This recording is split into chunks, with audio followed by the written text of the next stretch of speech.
Subscribe करें हमारे अपने YouTube चैनल एग्जाम हैप्पी को और प्रेस करें बेल आइकन, जिससे आपको हमारे चैनल से जुड़े अपडेट सबसे पहले मिल सके। जय हिंद, स्वागत करते हैं हम आपको अपने चैनल एग्जाम हैप्पी में। दोस्तों, आज मैं आपके लिए यहाँ पर बिहार पुलिस के प्रीवियस ईयर क्वेश्चन को लेकर के उपस्थित हूँ, जिसमें मैं मैथ्स के आए हुए महत्वपूर्ण प्रश्नों को आपको यहाँ पे हल करवाऊंगा। तो यदि आप बिहार पुलिस की तैयारी कर रहे हैं या बिहार पुलिस से जुड़े हुए हैं तो आपको इसके स्टैंडर्ड की जांच करना जरूरी है कि बिहार पुलिस में किस तरह के प्रश्न आते हैं। तो मैं आपको यहाँ पे बिहार पुलिस के जो अब तक एग्जाम हुए हैं उसमें जो मैथ्स के प्रश्न आए हुए हैं उन प्रश्नों को यहाँ पे हल करवाऊंगा। तो आप वीडियो के अंत तक बने हुए रहिएगा। मैं इसमें ढेरों सारे प्रश्न लेकर के आपके बीच उपस्थित हूँ, जिसमें यदि आप हम पहले बना लेते हैं तो आप जाकर कमेंट बॉक्स में कमेंट करेंगे कि हाँ सर हमने बना लिया है। तो इस तरह से आज आप यहाँ पे बिहार पुलिस के मैथ्स के क्वेश्चन को सोल्व कर लेंगे। तो आइए देखते हैं फ्रेंड्स क्या कुछ प्रश्न आया हुआ है। देखिए, सबसे पहला प्रश्न है, एक वस्तु का अंकित मूल्य 500 है, उस पर 3% की छूट दी जाती है, तो वस्तु का विक्रय मूल्य ज्ञात करें। आपसे पूछा जा रहा है वस्तु का विक्रय मूल्य क्या है। देखिए फ्रेंड्स, हम यहाँ पे आपको बना करके बताते हैं किस तरह से बन रहा है यहाँ पे क्वेश्चन को। तो देखिए, वस्तु का अंकित मूल्य कितना दिया हुआ फ्रेंड्स, इसको हम सॉल्यूशन करेंगे। तो अंकित मूल्य आपको दिया हुआ, देखिए यहाँ पे कितना अंकित मूल्य बराबर दिया है ₹500, ठीक है। और यहाँ पर छूट कितनी दी जाती है, छूट जिसको आप बट्टा कह सकते हैं, छूट की राशि, छूट की दर कितनी है, तो यहाँ पे आपका 3% है, ठीक है। तो आपको छूट की राशि कितनी हो जाएगी निकाल लेना है, ठीक है। छूट की राशि कितनी हो जाएगी, तो या बट्टा की राशि कितनी हो जाएगी, तो 500 का 3% यही आपको छूट दिया गया है, ठीक है। 500 का 3% निकाल लीजिएगा तो 500 गुने 3/100 होता है, ठीक है। यहाँ पे आप 100 से काटिएगा ये 5 बार में, यानी 5 दिया 15 रुपए, यानी आपको छूट की राशि कितने दी गई है, 15 रुपए उसमें छोड़ दिया गया है। तो अब बताइए विक्रय मूल्य क्या होगा। तो इसका एक सूत्र होता है फ्रेंड्स, आप लोग याद रख लीजिएगा। विक्रय मूल्य बराबर होता है अंकित मूल्य माइनस बट्टा, या इसी को आप कहेंगे छूट की राशि, ठीक है। अगर बट्टा नहीं दिया है तो छूट की राशि आप लिख सकते हैं, ओके। अब देखिएगा अंकित मूल्य कितना है, आपको 500 है, और यह बट्टा या छूट की राशि कितना निकला हुआ है, 15 निकला हुआ है। घटा दीजिएगा 500 में से 15, आपका कितना हो जाएगा, तो यहाँ पे आप देखिएगा 10 में से 5 गया, 5 हो गया, यहाँ 9 में से 1 गया 8, 585 रुपए। यानी इसका आंसर कितना हो जाता फ्रेंड्स, 585 रुपए, यही आपका आंसर हो जाता। चलिए अब देखेंगे नेक्स्ट क्वेश्चन क्या कुछ आया हुआ है। अगला प्रश्न देखिए आपका आया हुआ है। देखिए फ्रेंड्स, अगला प्रश्न है, इस तरह से आप प्रश्नों को बनाते चलेंगे। देखिए बहुत ही अच्छे अच्छे प्रश्न इसमें आए हुए हैं। यदि आप इस तरह की तैयारी करते चलते हैं तो आपका जो है बहुत अच्छा मार्क्स आ सकता है। देखिए नेक्स्ट प्रश्न आया था आपका लाभ हानि का प्रश्न है, वो किस तरह से आया हुआ देखिए आप। प्रश्न है, देखिए हम आपके साथ क्वेश्चन लेकर के उपस्थित हैं। 500 रुपए की वस्तु, 500 रुपए की वस्तु है, ठीक है। एक वस्तु जो है वो 500 रुपए की है। 500 रुपए की वस्तु 300 रुपए में बेच दी जाती है, ठीक है, बेच दी जाती है, तो वस्तु पर लाभ या हानि प्रतिशत बताओ। देखिए प्रश्न बहुत ही आसान है। तो फ्रेंड्स पूछ रहा है कि 500 रुपए की वस्तु थी, उसको 300 रुपए में बेच दी जाती है, तो उस पर लाभ या हानि क्या होगा, यानी लाभ या हानि प्रतिशत आपको बतलाने हैं। तो देखिए सबसे पहले आपको वस्तु कितने में खरीदी गई थी, वस्तु 500 रुपए में खरीदी गई थी और 300 रुपए में बेची गई है। तो बेचना माने होता है फ्रेंड्स विक्रय मूल्य, यानी विक्रय मूल्य आपको कितना दिया हुआ है, 300 रुपए है, ठीक है। और 500 रुपए की वस्तु थी तो ये क्रय मूल्य हो गया। क्रय मूल्य आपका कितना है, आपका 500 रुपए, ठीक है। अब यहां पर देखिए क्या होता है, यहाँ पे लाभ क्रय मूल्य अधिक है और विक्रय मूल्य क्या है फ्रेंड्स, यहाँ पे क्या है आपका विक्रय मूल्य कम है, यानी यहाँ पे क्रय मूल्य आपको ज्यादा हो जा रहा है, आप खरीदे हैं ज्यादा में और यहाँ पे बेच दे रहे हैं कम में, ठीक है। तो लाभ होगा कि हानि होगा आपको बतलाना है, ठीक है। तो हानि यहाँ पर हो जा रहा है, क्योंकि हानि बराबर क्या होगा फ्रेंड्स, क्रय मूल्य माइनस विक्रय मूल्य, ठीक है। यानी क्योंकि आपने क्या किया है, यहाँ पे देखिए विक्रय मूल्य बेचे हैं आप कम में और खरीदे हैं उस वस्तु को ज्यादा में, ठीक है। तो इसमें क्या हो जाएगा, हानि, हानि बराबर होता है क्रय मूल्य माइनस विक्रय मूल्य। अब देखिए क्रय मूल्य आपका निकला हुआ है कितना है, तो 500 और विक्रय मूल्य आपका है 300, 500 में से 300 घटा दीजिएगा तो 200 रुपए। ये आपका कितने क्या निकल गया फ्रेंड्स? हानि निकल गया। देखिए जब हानि निकला है तो आप क्या निकाल सकते हैं? हानि प्रतिशत। और यदि लाभ निकलता तो आप निकाल सकते थे लाभ प्रतिशत। तो देखिए यहाँ पे आपको डिसीजन लेना था, लाभ या हानि। तो अब आपका हो गया कि यहाँ पे हानि हो रहा है, इसलिए हानि प्रतिशत बराबर क्या होता है आप जान जाइएगा। हानि प्रतिशत बराबर होता है हानि बट्टा क्रय मूल्य इंटू 100। देखिए ये फॉर्मूला है, आपको हानि प्रतिशत निकालना होगा तो हानि बट्टे क्रय मूल्य इंटू 100 होगा, और लाभ प्रतिशत निकालना होगा तो लाभ बट्टे क्रय मूल्य इंटू 100 होता है। हमेशा नीचे क्रय मूल्य पर ही गणना हम लोग इसकी करते हैं, ठीक है। तो हानि प्रतिशत, हानि आपका कितना निकल गया फ्रेंड्स? 200। चलिए, और क्रय मूल्य कितना है? तो क्रय मूल्य देखिए आपका नीचे है 500 और इंटू कितना हो गया? 100 हो गया, ठीक है। 100 से कितने बार में कट गया? तो ये 5 बार में कट गया, और 5 से कितने बार में कट गया? 40 बार में कट गया, यानी इसका आंसर क्या हो जाता है? 40%। लेकिन ये 40% क्या होगा? हानि प्रतिशत होगा, ठीक है। हानि प्रतिशत बराबर हो जाएगा आपका 40%। तो यही आपसे प्रश्न पूछा गया था कि 500 रुपए की वस्तु 300 रुपए में बेच दी जाती है, तो वस्तु पर लाभ या हानि प्रतिशत बतावें। चलिए अगला प्रश्न देखते हैं क्या कुछ आया हुआ है। आप वीडियो के अंत तक जुड़े हुए रहिएगा। इस तरह से ढेरों सारे प्रश्न जो अभी तक आपके 2000 यहाँ पे हो रहे हैं एग्जाम, उन सारे प्रश्नों का कलेक्शन हम करके आपके बीच लेकर के उपस्थित हैं। तो इसमें आप जुड़े हुए रहिएगा और देखते रहिएगा प्रश्न। चलिए नेक्स्ट प्रश्न है आपका। नेक्स्ट प्रश्न देखिए फ्रेंड्स, एक वर्ग का परिमाप, देखिए एक वर्ग का परिमाप 24 सेंटीमीटर है, 24 सेंटीमीटर है, तो उस वर्ग का क्षेत्रफल क्या होगा? आपसे देखिए यही प्रश्न किया गया था कि एक वर्ग का परिमाप 24 सेंटीमीटर है, तो उस वर्ग का क्षेत्रफल क्या होगा। तो चलिए बनाते हैं, देखते हैं कितना जल्दी आप बना सकते हैं। बनाइए। देखिए फ्रेंड्स यहाँ पे सॉल्यूशन हम कर लेते हैं। क्या होगा? वर्ग का परिमाप हमें दिया हुआ है, ठीक है। वर्ग का परिमाप आपको दिया गया है, तो उसी से आप इसको सॉल्यूशन करेंगे। जो चीज दिया हुआ है उसी से हम अगला चीज निकालने की आवश्यकता महसूस करते हैं। तो देखिए हमें क्या दिया हुआ है? वर्ग का परिमाप, ठीक है, पेरीमीटर ऑफ स्क्वायर। वर्ग का परिमाप बराबर दिया हुआ है 24 सेंटीमीटर, या perimeter of square equal to 24 centimetre.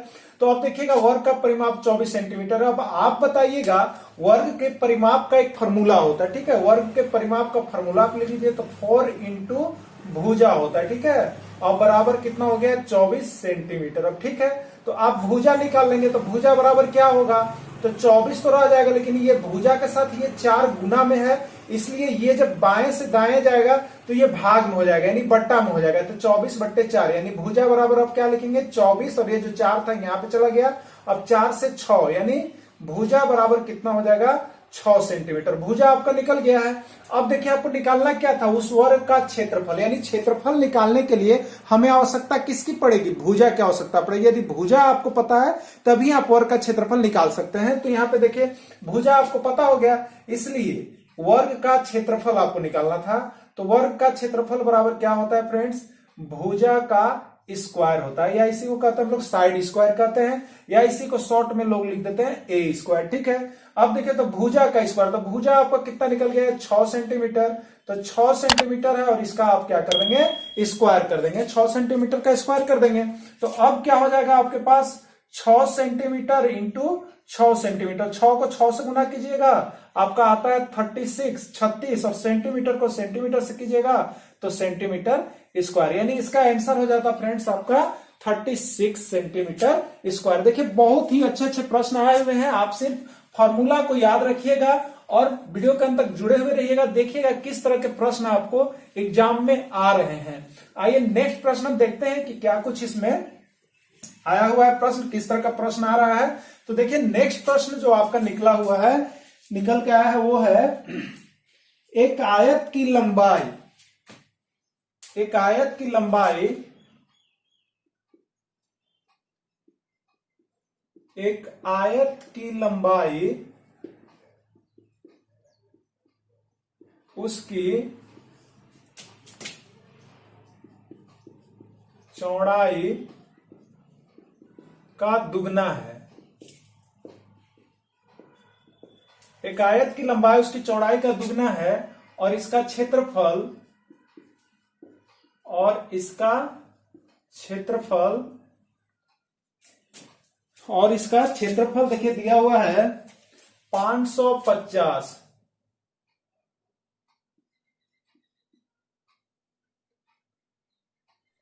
450 centimetre square है। तो आयत की भुजा का मान बताएं, आयत की भुजा का मान बताएं। देखिए यही प्रश्न आपसे निकल के आया हुआ है, पूछा गया था। एक आयत की लंबाई उसकी चौड़ाई का दुगना है और उसका क्षेत्रफल जो है 450 सेंटीमीटर स्क्वायर है, तो आयत की भुजा का मान बताना है। इसका मतलब क्या है? आयत की भुजा का मान का मतलब है कि लंबाई और चौड़ाई का मान आपको बताना है कि लंबाई कितना होगा और चौड़ाई कितना होगा। तो देखिए फ्रेंड्स, यहाँ पे आपको क्या हो जाएगा, सबसे पहले जो प्रश्न दिया है वो क्या दिया है, लंबाई उसकी चौड़ाई का दुगना है, चौड़ाई का दुगना है, ठीक है। तो यहाँ पे हम सॉल्यूशन कर चलते हैं, तो चौड़ाई को क्या मान लेंगे, x मान लेंगे, ठीक है। चौड़ाई को x सेंटीमीटर मान लेंगे, क्योंकि चौड़ाई का दुगना है लंबाई, तब लंबाई आपका निकल जाएगा।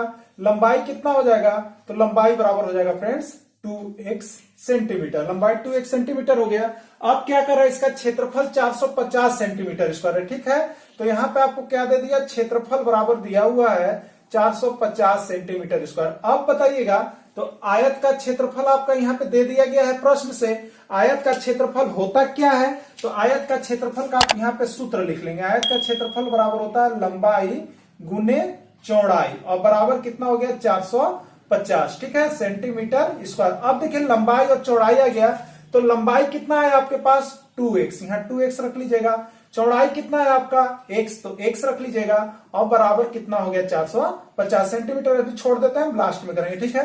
तो 2x और x को गुना कीजिएगा तो कितना हो जाएगा friends, 2x square equal to होता है 450। अब आप देखिएगा तो x स्क्वायर बराबर कितना होगा, तो आप यहां देखिएगा 2x स्क्वायर इक्वल टू है 450, और x स्क्वायर बराबर क्या हो जाएगा, तो ये 2 जो है ये यहाँ बट्टा में आ जाएगा, ठीक है, बट्टा 2 हो जाएगा। गुना में रहता है तो भाग में आता है, आप जानते होंगे। तो हो गया ये 450 बट्टे 2, और 2 को से काटिएगा तो 2 दूनी 4, और यहाँ पे कितना हो जाएगा आपका 2 दूनी 4 और 2 बचे 10, 225, यानी x स्क्वायर बराबर हो गया 225, इसलिए x बराबर, तो देखिए स्क्वायर जब हटता है बाएं तरफ से तो वो दाहिने तरफ जाके क्या बैठता है फ्रेंड्स, रूट लग जाता है। यानी 225 है तो 225 के ऊपर क्या लगा दीजिएगा आप, रूट, और यहां जो स्क्वायर था देखिए अब स्क्वायर नहीं, स्क्वायर समाप्त हो गया। अब x बराबर क्या होगा, तो रूट को आप तोड़ लीजिएगा, तो 225 का वर्गमूल क्या होता है, तो देखिए फ्रेंड्स 15 का स्क्वायर जो होता है वो कितना होता है 225 होता है। तो इतना हम कॉम्पिटेटिव एग्जाम का तैयारी करें तो हमें याद होना चाहिए, कम से कम 30 तक आप याद कर लीजिएगा। तो इसका जब आप वर्गमूल निकालिएगा तो 225 तक कितना होगा 15, यानी 15 क्या है सेंटीमीटर आ गया। तो देखिए x का मान निकल गया हमको, x हमने क्या माना था, चौड़ाई माना था फ्रेंड्स। यहाँ देखिए x क्या आपका निकला हुआ था चौड़ाई, तो चौड़ाई आपका निकल गया, वो कितना निकल गया 15 सेंटीमीटर। तो अब देखिए क्या है लंबाई, लंबाई कितना है आपका 2x, तो 2 इंटू x का वैल्यू 15 सेंटीमीटर, आप यहाँ पे 15 सेंटीमीटर कर लोगे तो 15 दूनी 30 सेंटीमीटर। तो इस तरह से हमको निकल गया, क्या निकल गया, तो लंबाई आपका निकल गया फ्रेंड्स, कितना निकल गया, यहाँ पे देखिएगा 30 सेंटीमीटर, और चौड़ाई देखिए आपका निकल गया, वो कितना निकल गया आपका 15 सेंटीमीटर। तो इस तरह से प्रश्न आए हुए थे, इसको आप देख सकते हैं। चलिए नेक्स्ट प्रश्न देख लेते हैं क्या कुछ आया हुआ है आपका। सभी चैप्टर से आपको बनाने हैं, संख्या पत्ती से बनाने हैं, प्रतिशत से बनाने हैं, लाभ हानि से बनाना है, क्षेत्रमिति से बनाना है, आपको यहाँ पे सांख्यिकी से बनाना है। तो सारे चैप्टर का प्रश्न हम इसमें आपको लेकर के आए हैं जो कि अब तक आ रहा है। तो देखिए नेक्स्ट प्रश्न आपका किस टॉपिक से मिल रहा है, आपको क्या आया हुआ है प्रश्न, देखिए यहाँ पे नेक्स्ट प्रश्न देखिए फ्रेंड्स आपका है, एक घन का आयतन, एक घन का आयतन, देखिए अगला प्रश्न आया हुआ है, एक घन का आयतन,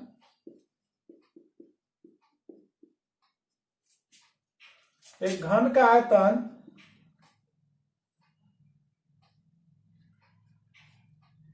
216 सेंटीमीटर क्यूब है, तो उस घन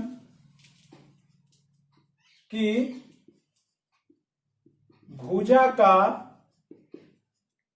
मान बतावें, भुजा का मान बताओ। देखिए यही प्रश्न आपसे पूछा गया था, एक घन का आयतन 216 सेंटीमीटर क्यूब है, तो उस घन की भुजा का मान क्या होगा, उस घन की भुजा क्या है। ठीक है फ्रेंड्स, तो देखिए यहाँ पे घन और घनाभ से संबंधित प्रश्न है, तो आपको एक फॉर्मूला होता है, देखिए दिया हुआ है क्या चीज, सोल्यूशन आप जब करेंगे तो जो दिया हुआ है उसी से हम लोग काम करते हैं। तो सबसे पहले हमें दिया हुआ है घन का आयतन, क्या दिया हुआ है, घन का आयतन। ठीक है, घन का आयतन हमको कितना दिया हुआ है, 216 सेंटीमीटर क्यूब दिया हुआ है। ठीक है, घन सेंटीमीटर दिया हुआ है, या इसी को पढ़ेंगे 216 घन सेंटीमीटर। घन का आयतन क्या होता है, आपको फॉर्मूला याद होना चाहिए।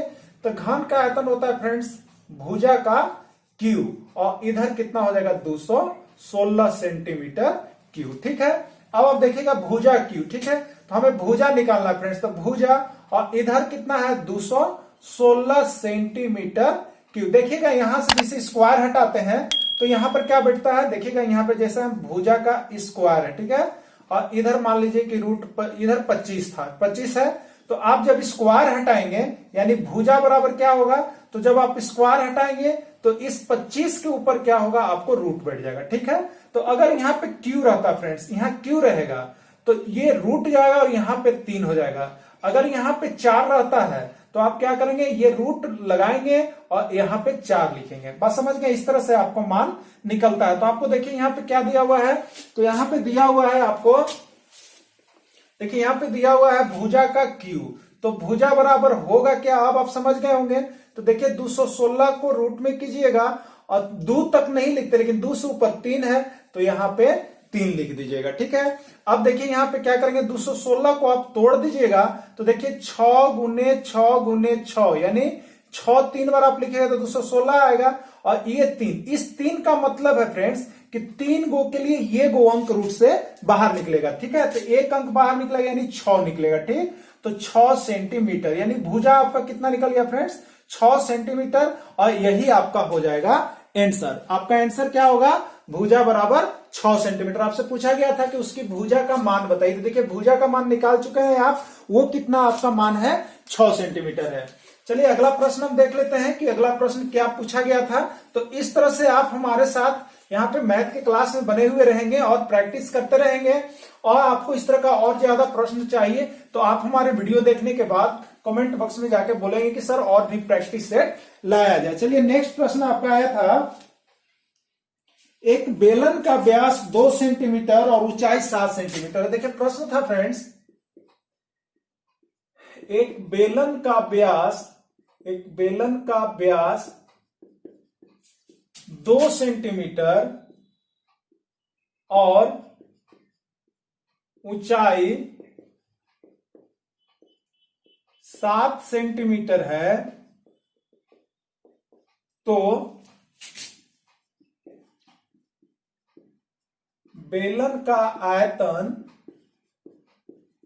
बेलन का आयतन क्या होगा। देखिए यही प्रश्न आपसे पूछा गया था, एक बेलन का व्यास 2 सेंटीमीटर और ऊंचाई 7 सेंटीमीटर है, तो बेलन का आयतन क्या होगा। देखिए बिहार पुलिस में आया वो प्रश्न है। तो देखिए एक बेलन का व्यास, सबसे पहले आप यहां पर बना लेंगे, देखिए एक बेलन होता है, सिलेंडर जिसको हम लोग यहां पे कर लेंगे बेलन। देखिए ये यहां पर हो गया, इसका व्यास कहने का मतलब ये पूरा भाग, ये कितना है फ्रेंड्स 2 सेंटीमीटर, और ये बेलन का ऊंचाई हो गया, ऊंचाई देखिए आपका कितना है 7 सेंटीमीटर, ऊंचाई आपका हो गया 7 सेंटीमीटर। ओके, तो बेलन का आयतन क्या होगा, आपको आयतन इसका बताना है फ्रेंड्स। तो सबसे पहले देख लीजिए डी आपको दिया हुआ है 2 सेंटीमीटर, तो इसका आर निकाल लीजिएगा, जैसे एक वृत्त होता है तो ये डी हो गया 2 सेंटीमीटर, इसका आर क्या होता है फ्रेंड्स आधा, यानी ये 1 सेंटीमीटर 1 सेंटीमीटर, यानी त्रिज्या जो होता है वो क्या होता है, व्यास का आधा होता है। तो देखिएगा आर बराबर का हो जाता है व्यास का आधा, तो d/2 होता है, व्यास का आधा कर दिए। व्यास आपके पास 2 सेंटीमीटर है और आधा 2 कर दीजिएगा तो 1 होगा 1 सेंटीमीटर, यानी आर बराबर क्या हो गया आपका 1 सेंटीमीटर, और एच कितना दिया हुआ है आपका 7 सेंटीमीटर, यही आपको दिया हुआ है, निकल गया। क्योंकि अब देखिएगा इसलिए आपको निकालना क्या था फ्रेंड्स, बेलन का आयतन। ठीक है, यही निकालना है, वॉल्यूम ऑफ सिलेंडर, जिसको कहेंगे वॉल्यूम ऑफ सिलेंडर, या उसी को कह लेंगे हम बेलन का आयतन। तो बेलन का आयतन बराबर क्या होता है, तो देखिए होता है friends pi r square h. क्या होता है pi r square h, pi का मान कितना हो गया 22/7, और आर स्क्वायर, तो आर देखिए आपको कितना निकला हुआ है 1, तो 1 का स्क्वायर कर दीजिएगा और इंटू एच, एच देखिए आपको कितना दिया हुआ है 7, तो यहाँ पे 7 कर दीजिएगा, यानी क्या इसका रिजल्ट आएगा तो 22/7 आप 1 के ऊपर कितना भी पावर आप कर लीजिए तो उसका वैल्यू 1 ही होगा। 1 और इंटू कितना हो गया 7, और यहां पे क्या हो गया आपका, यहां पे आपका हो गया सेंटीमीटर क्यूब, ठीक ना। अब 7 से 7 क्या हो गया, कट गया, 22 से कम 22 सेंटीमीटर क्यूब, और यही हो गया फ्रेंड्स आपका आंसर। तो इस तरह से यह प्रश्न एक पूछा गया था कि बेलन का आयतन क्या होगा, तो बेलन का आयतन कितना होगा फ्रेंड्स, 22 सेंटीमीटर क्यूब होगा या 22 घन सेंटीमीटर होगा, जो कि आप ऑप्शन में जाकर के देख करके टिकिंग कर सकते हैं। चलिए आइए नेक्स्ट प्रश्न देखते हैं क्या आया हुआ है। तो अगला प्रश्न भी बहुत ही अच्छा प्रश्न आपके लिए आया हुआ था, जो कि आप बहुत ही जल्द में बना सकते हैं। तो आइए देखिए, जुड़े हुए रहिएगा। देखिए आपको हम सारा प्रश्न बता रहे हैं, थोड़ा बोर्ड की समस्या है तो इस पे आपको हम लिख करके ही बताएंगे, तो जुड़े हुए रहिएगा। चलिए अगला प्रश्न है 2x + 3y, 2x + 3y बराबर 8, और है आपका 3x + 5y = 13, 3x + 5y = 13। तो x और y का मान बताओ, ठीक है फ्रेंड्स, x और y का मान बताओ, ठीक, यही आपका पूछा गया था। इसमें 4 ऑप्शन देखिए दिया हुआ था, 1 2, दूसरा का था 2 3, और तीसरा दिया हुआ था 1 3, और चौथा दिया हुआ था 1 4। इस तरह से आपको दिया हुआ है, इसमें आपको पता करना है। देखिए फ्रेंड्स, अगर ऑप्शन इस तरह का दिया हुआ रहता है तो इसमें आपको समीकरण बनाने की आवश्यकता नहीं है, नहीं तो समीकरण को बनाइएगा तो आपको बहुत ज्यादा समय चला जाता है। तो हम सोल्व कैसे करते हैं, ठीक है, इसको हम जानकारी ले लेते हैं। जब हम बनाएंगे नहीं तो इसको सिर्फ ऑप्शन देकर के आप पता कर सकते हैं कि इसमें एक्स वाई का वैल्यू कितना होगा। अगर सही होगा तभी मिलेगा, नहीं तो नहीं मिलता। तो ये ऑप्शन देकर चेक कर लेते हैं हम। देखिए यहाँ पे सबसे पहले हमारा जो ट्यूशन दिया हुआ है उसको वहीं पे रख लेंगे, जल्दीबाजी में आप बनाएंगे क्योंकि समय की बहुत दिक्कत होती है, प्रश्न कुछ भारी होते हैं। इसमें आपको पता करना है कि पहला ऑप्शन सही है कि दूसरा सही है कि तीसरा कि चौथा, ठीक है। आप पहला ऑप्शन से चेक करना चालू कीजिएगा तो देखिए 1 और 2 यानी x का वैल्यू 1 है और ये y का वैल्यू 2 है, ठीक है। तो आप देखिए 2x यानी 2 गुने 1 कीजिएगा तो ये कितना हो गया फ्रेंड्स 2, और यहाँ पे 3y यानी 3 गुने y की जगह पर 2 कीजिएगा तो कितना हो गया 6, और ये दोनों को हल कीजिएगा तो कितना हो गया फ्रेंड्स 8। ये देखिए आपका सही हो गया।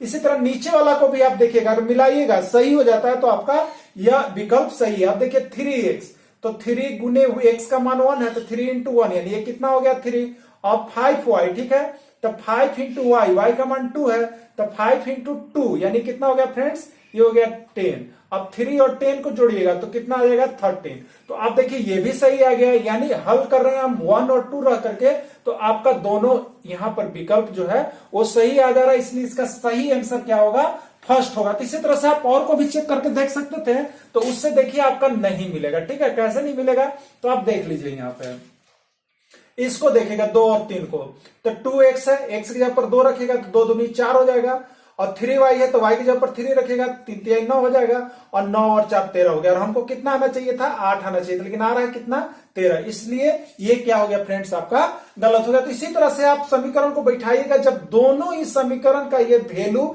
यहां पे लगेगा कि सेम हो जा रहा है, बराबर हो जा रहा है, तो आपका सही है, और नहीं आ रहा है तो वो आपका गलत है। तो इस तरह से आप ऐसे प्रश्नों को चेक कर सकते हैं। तो देखिए बहुत ही बड़ा प्रश्न था, लेकिन आप ऐसे बनाएंगे तो बहुत जल्दी आप बना सकते हैं और प्रश्न को हल करके बता सकते हैं। तो यह भी एक प्रश्न आपका आया हुआ था, जो कि यहाँ पे मैट्रिक्स लेवल के प्रश्न है। आइए नेक्स्ट देख लीजिए क्या आया हुआ है। नेक्स्ट प्रश्न आया था फ्रेंड्स, यदि tan थीटा बराबर 4/3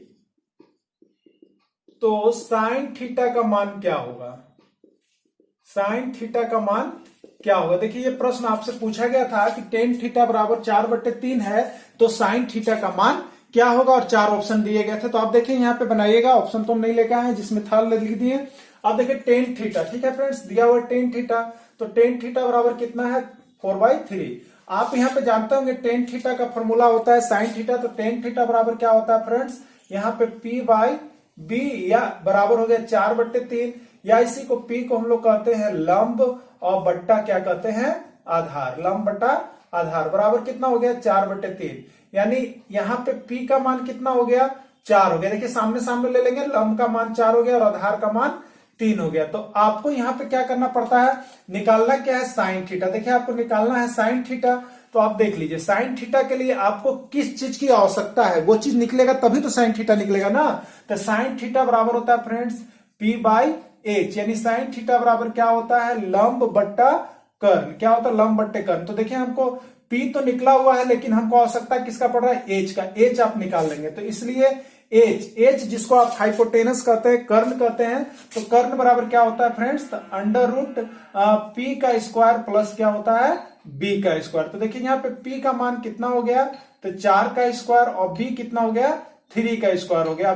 4 का स्क्वायर कितना हो गया 16, और 3 का स्क्वायर कितना होता है 9, यानी हो गया अंडर रूट कितना 25। और 25 का जब आप वर्गमूल निकालेंगे तो ओ कितना हो जाएगा फ्रेंड्स, आपका 5 हो जाएगा। वो कितना हो जाएगा 5। तो देखिए h बराबर आपका निकल गया कितना फ्रेंड्स 5, यानी अब हमारे पास तीनों चीज उपलब्ध हो गया है।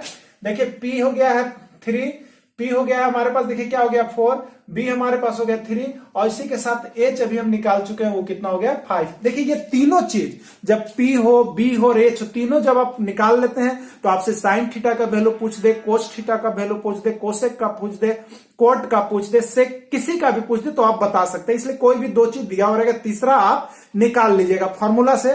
तो देखिए h हमने निकाल लिया और h बराबर कितना आया है 5। तो इसलिए हमें निकालना क्या था फ्रेंड्स, हमें निकालना था साइन थीटा। देखिए हमें क्या निकालना था, साइन थीटा। तो साइन थीटा बराबर क्या होता है, क्या है, P बाई एच। अब देखिए P आपके पास कितना है फ्रेंड्स, 4 है, तो 4 हो गया, और H आप निकाल कितना चुके हैं 5, यानी 4/5, और यही आपका क्या हो जाता है फ्रेंड्स, आंसर हो जाता है, यानी 4/5, यानी साइन थीटा का मान ऑप्शन में आप देख लीजिएगा, यदि 4/5 है तो सही है, और नहीं तो गलत है। चलिए नेक्स्ट प्रश्न देखिए। नेक्स्ट प्रश्न क्या आया हुआ, बहुत ही रोमांचक और बहुत ही अच्छे अच्छे प्रश्न आपके एग्जाम में आए हुए थे मैथ्स में। तो आप देखिएगा अगला प्रश्न का एनालिसिस कीजिए कि यहाँ पे बिहार पुलिस में यदि आपको जाना है तो आप देखिए कि आपको किस तरह के प्रश्न मिल सकते हैं और आपको कैसा बनाना पड़ सकता है। तो देखिए अगला प्रश्न क्या है आपके लिए।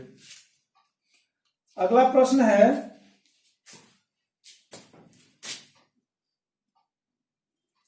√7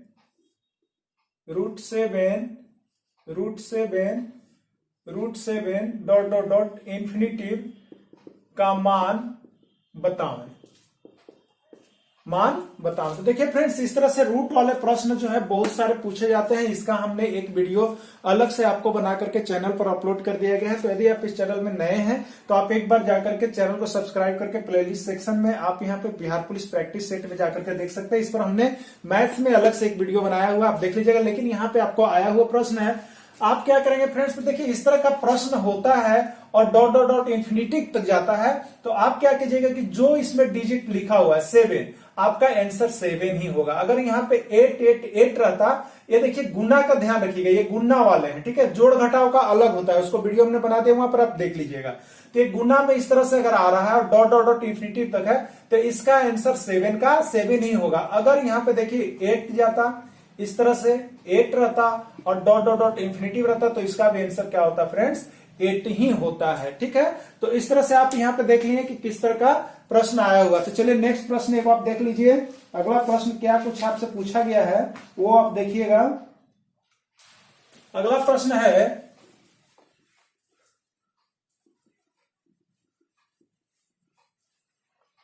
फ्रेंड्स, एक दुकानदार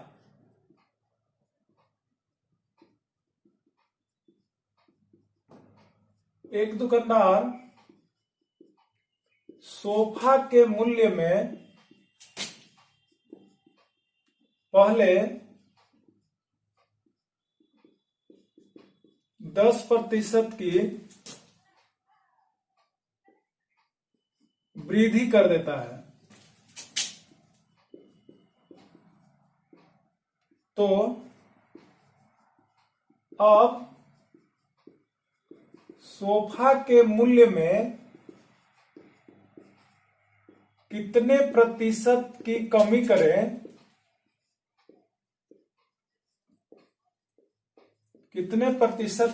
करें, ताकि इसका खर्च अपरिवर्तित रहे। ताकि इसका खर्च अपरिवर्तित रहे। देखिए ऐसा प्रश्न बहुत ही एग्जाम में पूछा जा रहा है फ्रेंड्स, आपके बिहार पुलिस में भी आया हुआ था कि किसी वस्तु के मूल्य में पहले 10% की वृद्धि कर दिया गया तो अब उसके मूल्य में कितना प्रतिशत की कमी करे कि खर्च अपरिवर्तित रहे, या किसी वस्तु के मूल्य में पहले 10% की कमी कर दिया गया तो अब कितना अधिक करे कि खर्च अपरिवर्तित रहे। तो देखिए एक चीज है, अगर शुरू बार आपको वृद्धि कहेगा तो दूसरका बाद आपको कमी कहेगा। अपरिवर्तित का मतलब है कि कोई परिवर्तन नहीं रहेगा, जितना था उतना ही रह जाएगा। तो देखिए इस प्रकार के प्रश्न को बनाने के लिए आप क्या करेंगे फ्रेंड्स, तो इस प्रकार के प्रश्न को आप एक ट्रिक से बनाएंगे। देखिए इसका ट्रिक होता क्या है, ट्रिक आप देख लीजिएगा। तो ट्रिक होता है x/100 प्लस माइनस x और इनटू में क्या होता है 100 होता है। ठीक है, अब यहां पर रही बात की x क्या है, x क्या है आपको पता चलना चाहिए। तो x यहां पे जो प्रतिशत में मान दिया हो रहेगा वही हो जाएगा। ठीक है, अब देखिए यहां पे हमने दो चीज लिया है, प्लस लिया है और माइनस लिया है। तो अब आप कह सकते हैं कि प्लस हम कब लेंगे और माइनस कब लेंगे।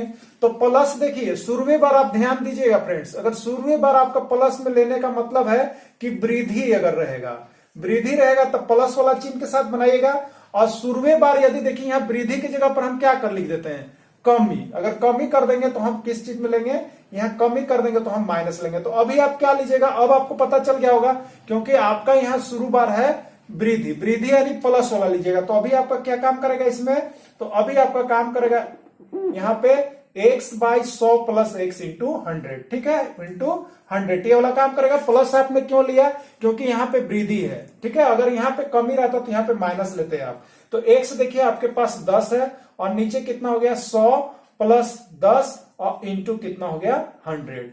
अब हो गया 10/100 और 10 को जोड़िएगा तो 110 और गुने कितना हो गया 100। इस तरह से यहाँ पे कट गया, यानी कितना आता है आपका, तो 100/11% और यह आपका हो गया आंसर। यानी कितना कमी करेगा ताकि इसका खर्च हो जाएगा तो अपरिवर्तित रहेगा। तो 100/11 कम आप कीजिएगा तब जाकर के इसकी कमी को यहाँ पे आप पूरा कर सकेंगे। तो 100/11 और कितने प्रतिशत की कमी करें, तो ये प्रतिशत का साइन यहाँ पे लग जाएगा, यानी 100/11%। इस तरह से प्रश्न आए हुए थे और इस तरह का प्रश्न बहुत बार आता है कि एक गृहिणी जो है चीनी के मूल्य 10% बढ़ा दी तो अब वह चीनी के मूल्य में कितना कमी करे कि खर्च अपरिवर्तित रहेगा। तो इस तरह का वीडियो हम अलग से भी बना देंगे। आप फिलहाल अभी चलिएगा इसमें जो आपका एग्जाम में पूछा गया है प्रीवियस ईयर पेपर्स को लेकर के हम चल रहे हैं। तो देखिए नेक्स्ट प्रश्न क्या आपको आया हुआ है, क्या पूछा था फ्रेंड्स, अब देख लीजिए।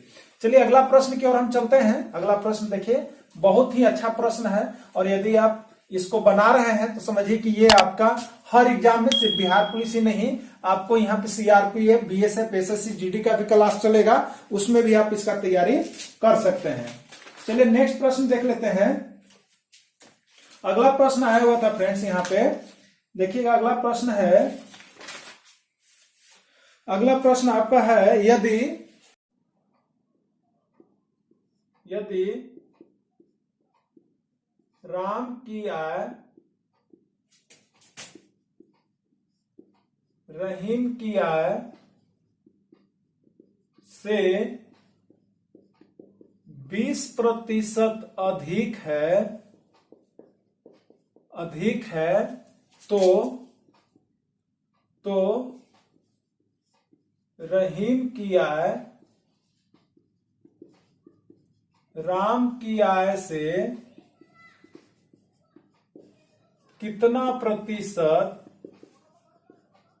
कम है। देखिए ऐसा ही प्रश्न आता है, यदि राम की आय रहीम की आय से 20% अधिक है तो फिर इधर ही से स्टार्ट होगा कि रहीम की आय राम की आय से कितना प्रतिशत कम होगा। यदि शुरू अधिक है तो नीचे कम मिलेगा, अगर शुरू कम है तो नीचे अधिक मिलेगा। समझे, इस तरह का प्रश्न आपको हर एग्जाम में, चाहे आप एनटीपीसी एग्जाम दे रहे हैं, रेलवे ग्रुप डी का देना हो या एसएससी जीडी का देना हो, लगभग हर में पूछ दिया जाता है। तो बिहार पुलिस में भी आपका आया होगा। तो देखिए राम की आय रहीम की आय से 20% अधिक है तो रहीम की आय राम की आय से कितना प्रतिशत कम है, यही प्रश्न ज्यादा करके आपको पूछेगा।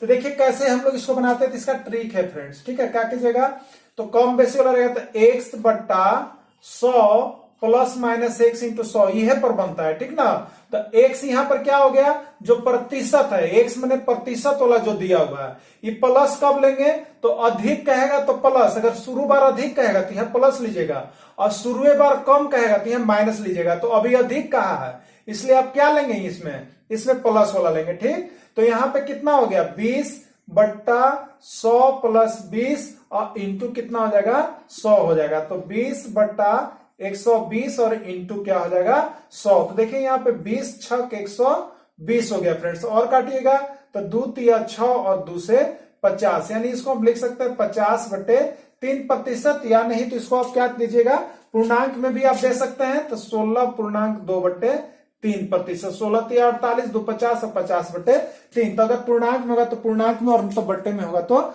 बट्टे में आप बना लेंगे। तो देखिए इस तरह का प्रश्न निकल के आपको बिहार पुलिस में आ रहा है, तो आप बिहार पुलिस के प्रश्न को अवश्य बना लेंगे। चलिए नेक्स्ट प्रश्न हम देख लेते हैं कि क्या कुछ आया हुआ था। अगला प्रश्न आपका क्या पूछा गया है। देखिए फ्रेंड्स, अगला प्रश्न जो है आपका वो आया हुआ है औसत से है।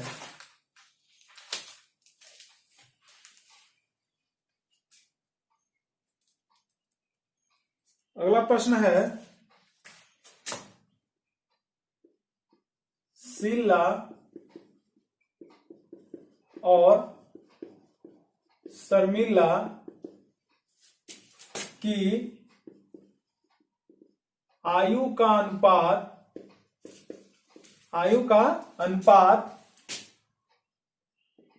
4:5 है और उनकी आयु का योग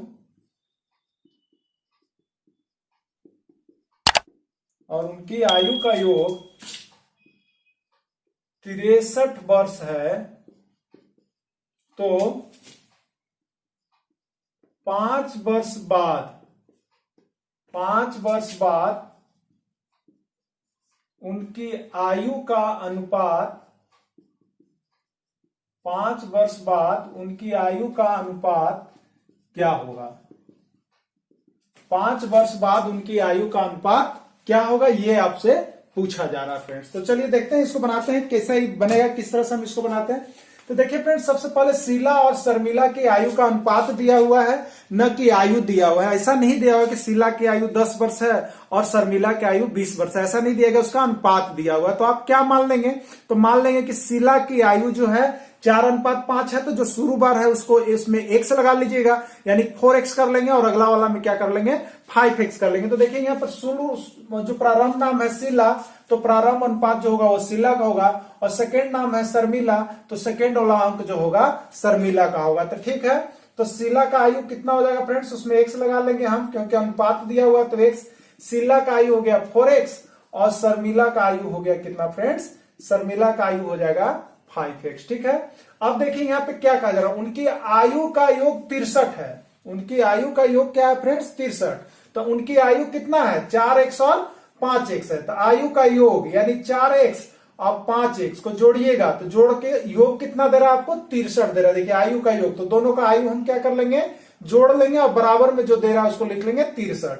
अब 4x 5x कितना हो जाएगा फ्रेंड्स 9x बराबर 63 हो गया। अब x बराबर क्या हो जाएगा, तो x के साथ जो गुना में रहता है वो भाग में आता है, अगर जोड़ में रहता तो घटाव में जाता, यदि घटाव में रहता तो जोड़ में जाता। ठीक है, तो 9 ये यहाँ कहां पर जाएगा, तो x बराबर क्या होगा 63, और ये जो 9 है वो बट्टा में आ जाएगा, यानी 63/9 हो जाएगा। तो 9 सते 63, यानी x बराबर कितना हो गया फ्रेंड्स 7। अब देखिए आपका x का वैल्यू निकल चुका है, तो आप क्या करेंगे फ्रेंड्स, x का वैल्यू जब निकल गया है तो आप यहां पर इनका उम्र निकाल लीजिएगा। ठीक है, तो शीला का आयु 4x है, तो 4 इंटू x का मान कितना है 7, यानी हो गया कितना 28 वर्ष, यानी शीला 28 साल की है। अब देखिए इनका कितना शर्मिला 5x, तो x का मान 7 निकला, यानी 5 सते 35 वर्ष। तो अब आप देखिएगा शर्मिला का आयु कितना हो गया 35 वर्ष। आगे आपसे क्या पूछा है, 5 वर्ष बाद उनकी आयु का अनुपात क्या होगा, 5 वर्ष बाद। ठीक है, तो देखिए यहाँ पे 5 वर्ष बाद शीला और अनुपात क्या है शर्मिला क्या होगा। तो अभी कितना है, अभी वर्तमान में शीला और शर्मिला का, तो शीला का 28 है और शर्मिला का 35 है। ठीक है, लेकिन पूछा आपसे किसके बाद है 5 वर्ष बाद, बाद कहेगा तो उसमें जोड़ेंगे, और 5 वर्ष पहले कहेगा तो उसमें घटा लेते हैं हम लोग। तो यहाँ बाद कह रहा है, तो बाद कह रहा है तो उसमें आप जोड़ दीजिए, और पहले कहता तो घटा लेते हैं। तो यहाँ पे 5 वर्ष बाद तो कितना हो जाएगा फ्रेंड्स 28 + 5 शीला का हो जाएगा, और 35 + 5 किसका हो जाएगा, ये शर्मिला का हो जाएगा। 28 + 5 कितना हो गया 33, अनुपात 35 और 5 कितना हो गया 40, यानी इनका अनुपात कितना हो जाता 5 वर्ष बाद 33:40 फ्रेंड्स, और यही आपका क्या हो जाता आंसर हो जाता। तो चलिए इस तरह से आपने यहाँ पे आज बिहार पुलिस के प्रीवियस ईयर क्वेश्चन का पार्ट 1 आपने बनाया। अब मैं इसका पार्ट 2 और भी जो प्रश्न है उसको नेक्स्ट वीडियो में अपलोड कर दूंगा। तो चलिए फ्रेंड्स, यदि आप बिहार पुलिस की तैयारी कर रहे हैं, या एमपी पुलिस की तैयारी कर रहे हैं, या हरियाणा पुलिस या झारखंड पुलिस, किसी भी स्टेट की तैयारी करते हैं, तो आप हमारे चैनल को एक बार अवश्य सब्सक्राइब कर लेंगे। और उसके साथ ही साथ यदि आप किसी भी राज्य की शिक्षक पात्रता परीक्षा की भी तैयारी कर रहे हैं, तो इस चैनल पर शिक्षक पात्रता परीक्षा, केंद्रीय पात्रता परीक्षा की भी तैयारी करवाई जा रही है। आप यहां से जुड़ करके इस तरह की तैयारी कर सकते हैं। साथ में आप ढेरों सारे जीके ट्रिक्स, जो आप जीके की तैयारी करते हो, ट्रिक्स के माध्यम से आप इस चैनल पर कर सकते हैं। तो चलिए फ्रेंड्स, आप वीडियो के अंत तक जुड़े हुए रहें, इसके लिए आपको बहुत बहुत धन्यवाद। Thanks for watching this video. फिर हम मिलेंगे आपसे इसी तरह का नेक्स्ट वीडियो लेकर के। तब तक के लिए इतना ही। जय हिंद, जय भारत।